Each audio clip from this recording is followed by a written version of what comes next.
Well, hello once again, everyone. Pat Olson alongside first-year Director of Athletics, Scott Sidwell. Scott, I guess it's been about 100 days on the job, so as we have a chance for a second visit with you, tell us how things have transpired in your first 100 days here on the Hilltop. Well, it's been a whirlwind. I tell you what, it's been a lot of fun. We've really done a lot of stuff, met a lot of people, and really starting to get this thing up and running.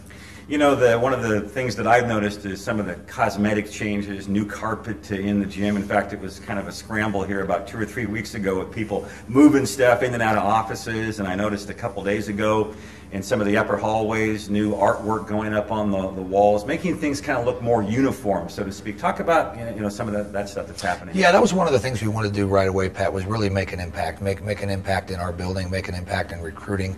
We came in and looked and said, all right, it starts with new carpeting, and then we were able to come back and put about 150 pictures of our student athletes up and around the building. From our four pillars of success, that we're looking at is from excelling in the classroom. So we've got pictures of kids graduating, kids in our study hall, winning at the highest levels of competition. We've talked about looking at our teams that have won WCC championships, teams that have competed in the NCAA tournament. And then into engaging in the community. We've got a lot of pictures around of community service and people working with kids in our community, and then really becoming leaders in the world. And seeing kids that are standing up there, valedictorians, kids that are doing great things in this community and as well as our campus. So we really tried to focus to pull that all together and then present that out to the world that, hey, here's who we are, this is what we believe in, and this is what we're going to do to be real successful. Now that you've been on the job for about 3 months or around that amount of time, and kind of getting settled in, getting your feet wet, and getting to know some of the staff, what are some of the things that maybe you have set as goals, kind of moving forward, maybe over the next 100 days or so? Yeah, over the next 100 days, we're really looking forward to, getting the seasons kicked off, taking our coaching staffs, putting them in a better position to win, giving our student athletes more resources, outlaying new fundraising initiatives, outlaying new ticket sales initiatives, how we engage in the community, really, and on this campus, having the opportunity to continue to build relationships with our faculty, our staff, our administration. That's been one of the key focuses so far, and we'll continue to do that in all areas so that we can be more engaged in this community as well as our university community. I know one of the things that you've kind of wanted to focus on moving forward is doing more of the kind of stuff that we're doing right now, more video, putting more stuff up on usfdons.com. Mm-hmm. Talk about kind of that vision and reaching out, from a technology standpoint, using Twitter and Facebook and all these different social media to reach out to the USF alums. Yeah, it's interesting. I'm now in the Twitter universe, I guess they call that. Yeah. I've actually had some fun doing that. I'm not quite up to speed on it all, the technology of it, but having fun, putting that all together. We're going to be revamping usfdons.com with a page called Dons Insider, which is a more exclusive look, kind of behind the scenes look at what's going on. Very much video driven. We're adding a couple people here in the staff that we're going to be doing a lot of video driven type of programming. Really combining all of our social networking, how we market ourselves, what our themes are. That all has to be a coordinated effort. It started with our renovations of our own house, which is here in War Memorial, as well as at Nego Esco and at Benedetti. We're working on things to get those up and running. So we want to present this as a very unified approach, and that will help us, go out there and raise the resources and recruit the kind of student athletes we need to be successful. Talk about some of the coaches and kind of the sense you've gotten of maybe what their needs are and how things can move forward here. It's really interesting, Pat. Just sitting down with each one of the first things we did in the first 30 days was sit down and do program evaluations. Okay, where are we at in our categories? How are we doing academically? How are we doing with our resources? What about our scheduling? Do we have the right equipment? Do we have the right facilities? Getting a good sense from them and a very open and honest discussion about what do we really need here based upon their expertise of what it means to run their programs. And so what I found is, our coaching staff is, we've got a very, very good coaching staff, and we feel good about, what they're doing right now with our student athletes to get them prepared to win at the highest levels of competition. And so with that, now it becomes behind, and the real work starts of identifying the things we can do to help them right away. We've already started that with some of the things that are going to help them recruit. You know what? Your image, how you present yourself, how you present your own facilities is very, very important when you're bringing student athletes onto this campus. There's a lot of stuff going on right now at USF. You know, I mean, there's big projects. A big crane just went up for the new Science and Technology Center. We just redid the bottom portion of the University Center, which we're going to tie in, you know, on game days for hospitality, for donors. Redoing, you know, things here in War Memorial. One of the big things that's people are going to see new this year is we've added ribbon board, you know, LED signage both at side court with three 9-foot tables, and then on both sides of the gym, you know, 4 foot high by 75 foot wide. We're going to have, you know, new ribbon boards so that we can go out there and do a better job of presenting our games, selling sponsorships. All those things come back to providing a better image that allows you to go get more resources so we can pump them back into our programs and give our kids a better opportunity to win. You know, here at the top of the interview, you talked about fundraising and, you know, some different ways to sort of reach out. In your short time here, the 100 days, have you had an opportunity to start to get to know some of the key alumni type players and sit down and get to know those folks and get in that comfort zone? Because really fundraising is a lot about relationships.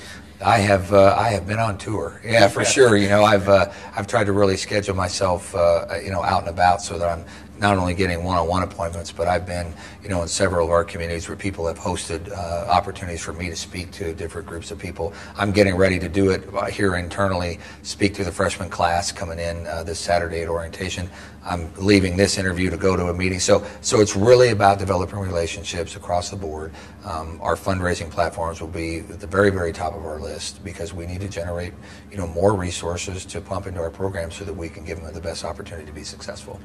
You have a lot of energy, and I think a lot of the alums are kind of feeling that energy, and that open door policy is all part of that. You want to talk? Come on in. I'm ready to talk. Yeah, absolutely, and I welcome anybody out there to hey, contact me. I'll get back to you. It may take a day or so to do that, but I just really believe that this is, you know, this is a passion for a lot of people, our alumni, our staff, people on this campus, and it's my job to help make sure that we're moving forward, you know, and I need to hear from people.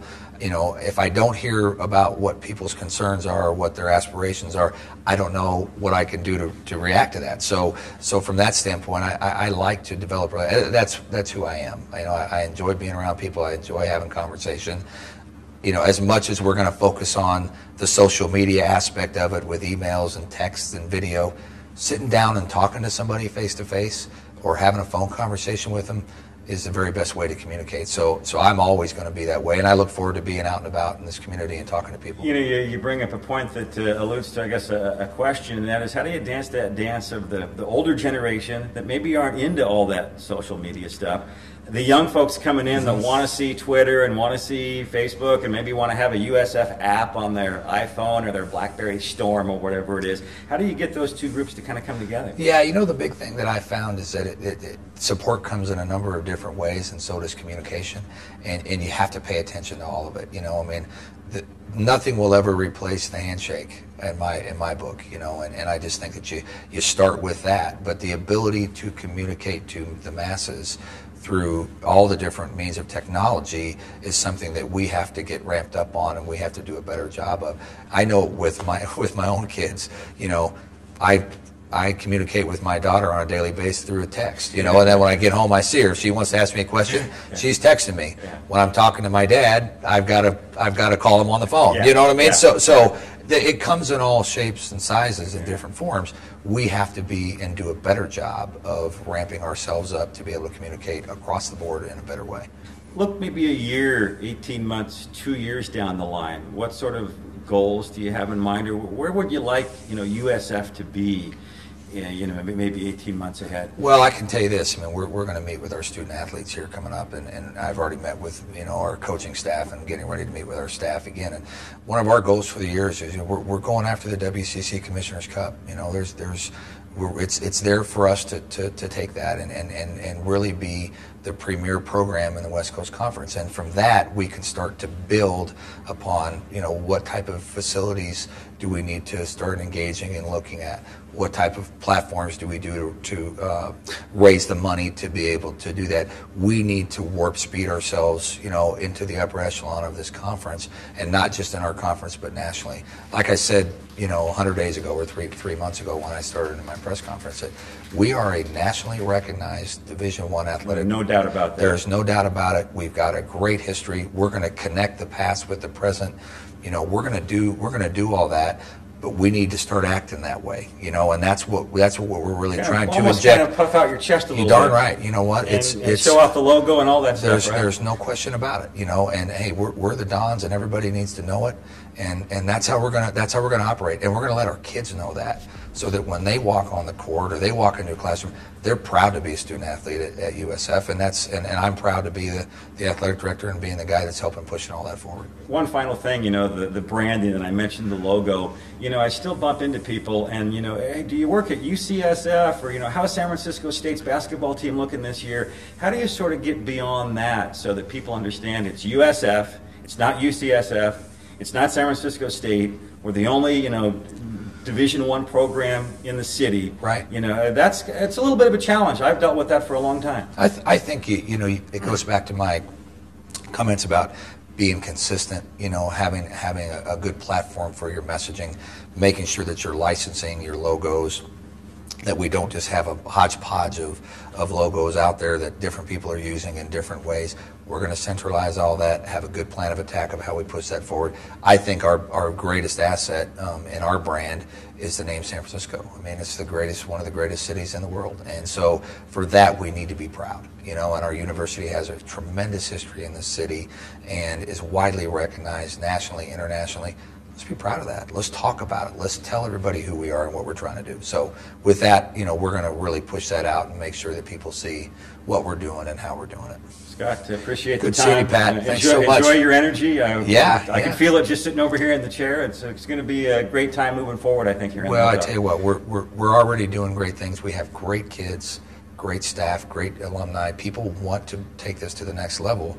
It's going to take us all to do it. And so I'm excited about that challenge, and that's what gets me up every day is the opportunity to elevate us to the next level, and that's what we're trying to do. All right, a little bit with Scott Sidwell, first-year director of athletics. I think you get a sense of his passion and energy and kind of where this program is going to be headed. And hopefully we'll have a lot more of these style interviews right here on USFDons.com. Pat Olson saying thanks for watching. Go Dons. Go Dons.